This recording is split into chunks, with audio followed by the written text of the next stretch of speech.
Hey everyone, welcome back to Corporate Decoder, the place where we dig into the nitty-gritty of corporate filings to uncover the real story. And today we've got Webull's latest SEC filing, and let me tell you, the numbers here are quite the roller coaster. A lot of things happened in the last year, and we're going to unpack it all. So grab your coffee and let's dive in.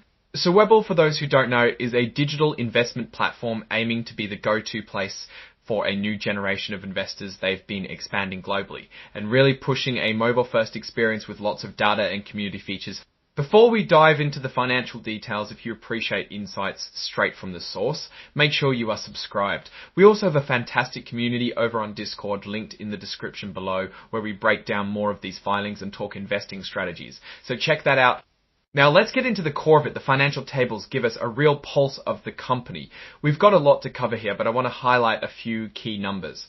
From the balance sheet for December 31, 2024, we see their total assets sitting at a hefty $2.6 billion. This is down a bit from the previous year. But considering the financial landscape, that's not necessarily bad.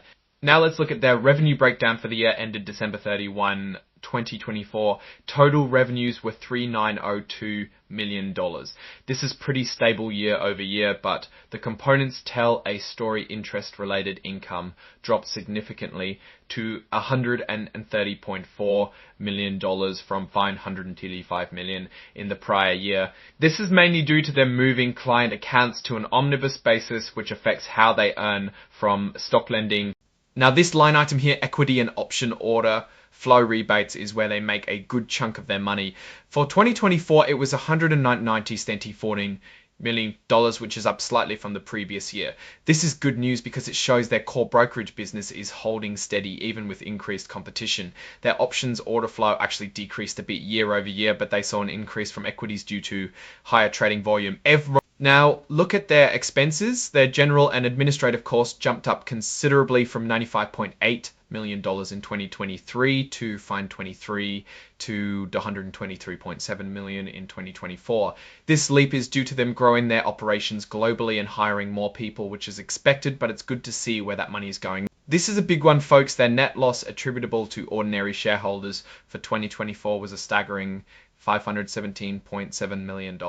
This is a huge jump from the previous year's loss of 340 yen, which is basically the company having to account for the increasing value of preferred shares they issued earlier. It's like a growing debt on paper.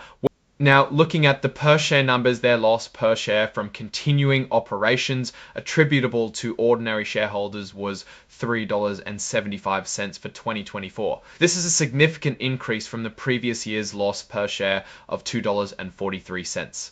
This is directly tied to that substantial net loss we just talked about. Now let's pivot to their pro forma, or as if financials, which show what the combined company would have looked like if the merger with SKGR had happened earlier.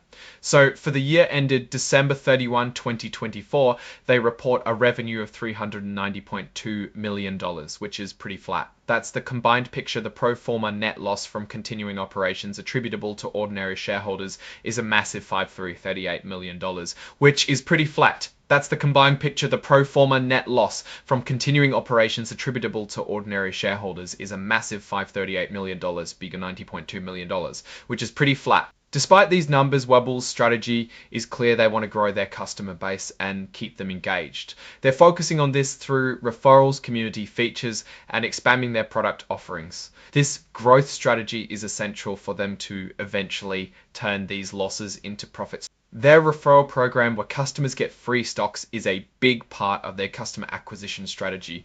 This is a smart way to get people onto the platform, but it also costs them money, as seen in their marketing expenses. Looking at their share incentive plan, we see they grant options, restricted share units, and restricted share awards to employees and directors. For instance, Anthony Denier received options with an exercise price of 13 cents granted way back in 2017. This shows a long-term incentive structure for their leadership. Now, this is interesting. They entered into a standby equity purchase agreement. They can sell up to $1 billion worth of shares to YA2PN Ltd. This is essentially a line of credit they can draw on if they need cash. They've registered over 75 million shares for resale related to this agreement. This section mentions YA2PN Ltd is what they call the selling security holder.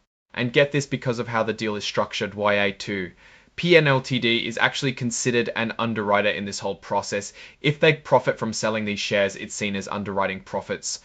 It's important to note that Webull itself isn't getting money from the selling security holder selling shares, though Webull might get up to $1 billion if they sell shares to the security holder under that purchase agreement. Webull emphasizes its customer service and community features. These are crucial for them to keep their mostly young customer base happy and engaged, and it seems to be working with a high quarterly retention rate. Now, here's a critical part. The auditors for SK Growth Opportunities Corporation, the company they merged with, flagged a going concern issue. This means SKGR itself faced doubts about staying in business if they didn't get more funding or complete a business combination by a certain date in 2025. Thankfully, Webull, the acquiring company, seems to be in a better position, but this highlights the precarious nature of some SPAC deals. Look at SKGR's balance sheet as of December 31, 2024. Their total assets are only about $112 million, which is tiny compared to Webull's $2 billion. Plus, a lot of that is in their trust account. But the key takeaway here is that Webull is essentially absorbing SKGR's minimal operations. Looking at SKGR's cash flow statement for 2024, their net change in cash is only about $541. This company was basically on life support, waiting for this business combination. So what's my take on Webull? They're in a hyper-competitive market with a lot of aggressive growth strategies. Their financial results show a company still investing heavily for future growth, leading to significant losses right now. The key for them is executing on that global expansion and customer engagement while managing those operating costs effectively. The standby equity purchase agreement is a bit of a double-edged sword, giving them access to capital, but also potentially diluting existing shareholders significantly when they do sell. Those audit reports from SKGR are a red flag too, reminding us of the risks inherent in SPAC mergers. Malfinick Forster, if technically the standby equity purchase agreement is a bit of a double-edged sword, giving them access to capital, but also potentially diluting existing shareholders significantly when they do sell. Those audit reports from SKGI are a red flag too, reminding us of the risks inherent in SPAC mergers.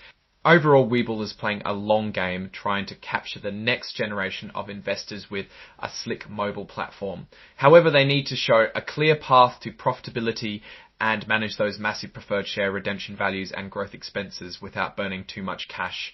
This offering might give them the runway they need, but it's definitely a high risk, high reward situation. Alright, that's our breakdown of Webull's latest filing. What's your take on these numbers and what they signal for the company's future? Drop your thoughts in the comments. If this analysis was valuable, hitting that like button really helps, and subscribe for more deep dives. Don't forget to check out the Discord in the description. Thanks for watching. See you next time.